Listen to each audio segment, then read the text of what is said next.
their silence indicates guilt. Like the fact that they didn't come out right away and was talking about this, to me, indicated guilt. Indicated that they were praying. Hopefully, this story does not go national.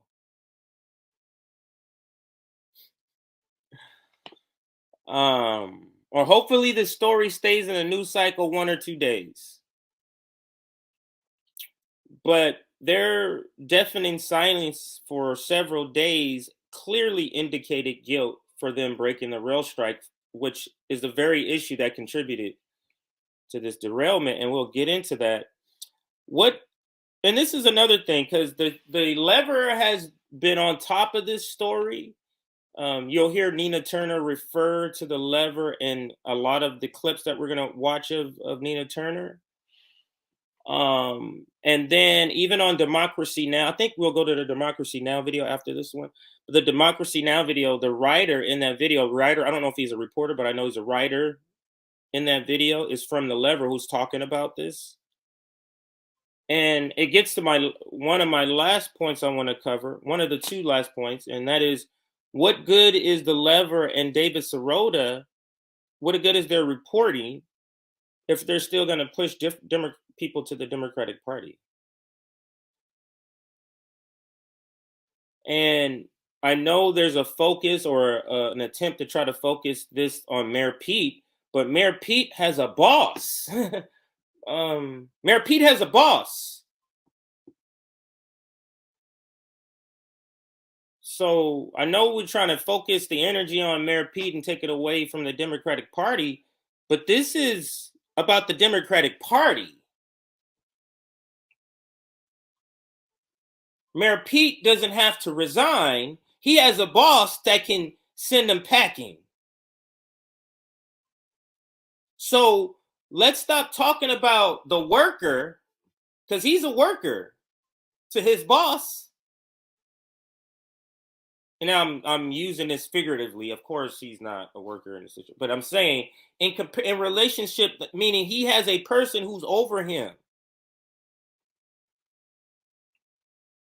So let's make sure we're shining a light on not just part of the problem, which is Mayor Pete, because Mayor Pete is part of a larger roach called the Democratic Party.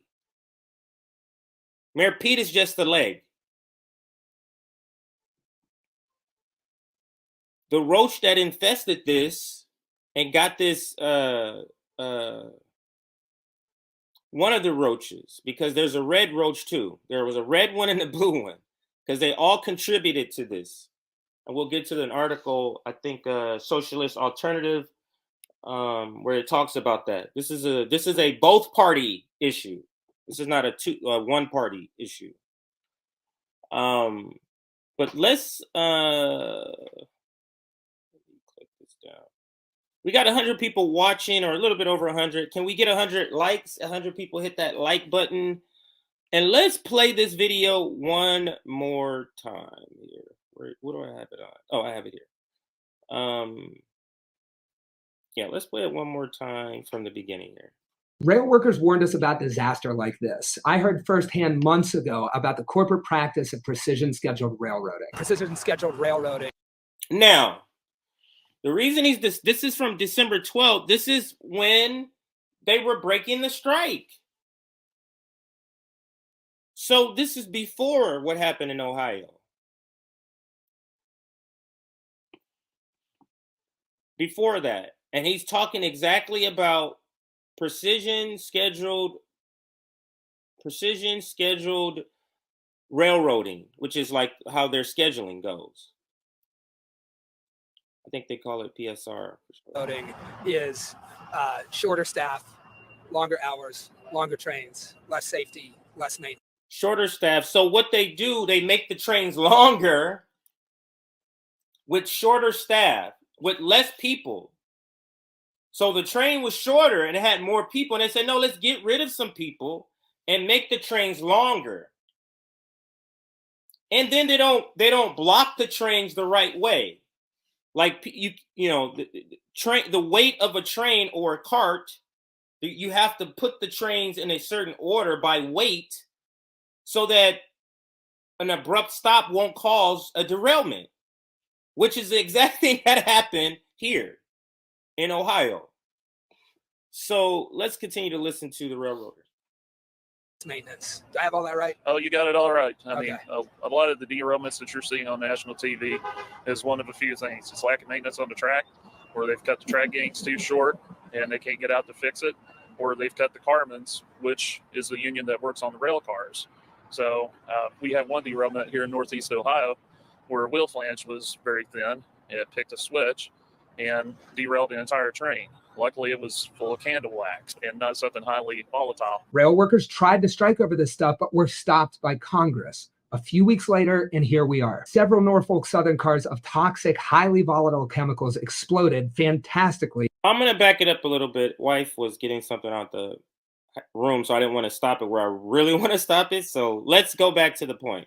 Luckily, it was full of candle wax and not something. And it's so crazy that this railroader is bringing up a trail derailment story from Ohio.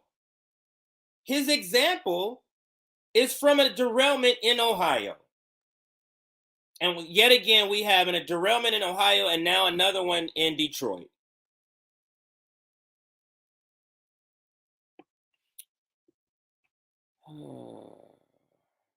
Now, thinking of Detroit, I think Rashida Tlaib may have tweeted about it too. The rotating hero and the strike breaking thing. Let's listen to the rest of this here. Not something highly volatile. Rail workers tried to strike over this stuff, but were stopped by Congress. A few weeks later, and here we are. Several stopped by Congress or including the progressives.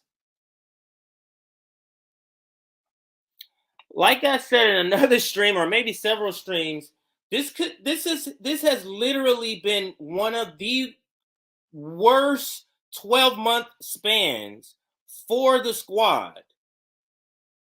Like the worst.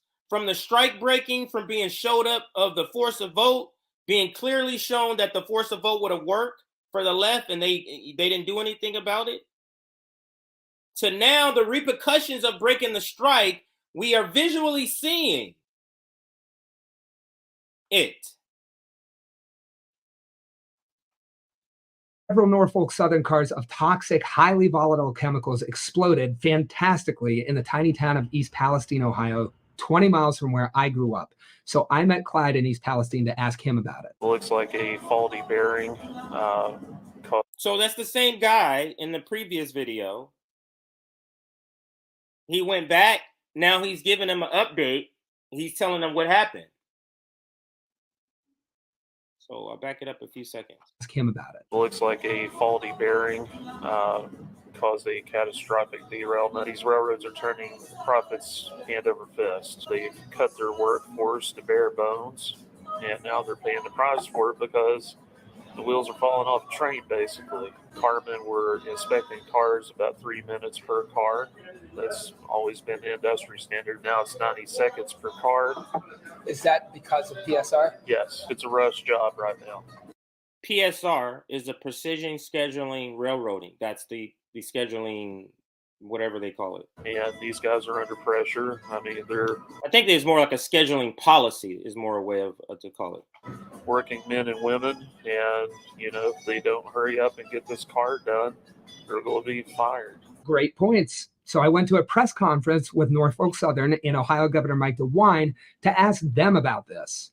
What could precision scheduled railroad have to do with the axle failure that caused the derailment? I have no idea that it's a mechanical issue. Precision scheduled railroading is a management process. Not a great answer. And that's probably Management process. because Norfolk Southern let a worker take the fall rather than a single corporate executive showing up in the town that they polluted to be held accountable.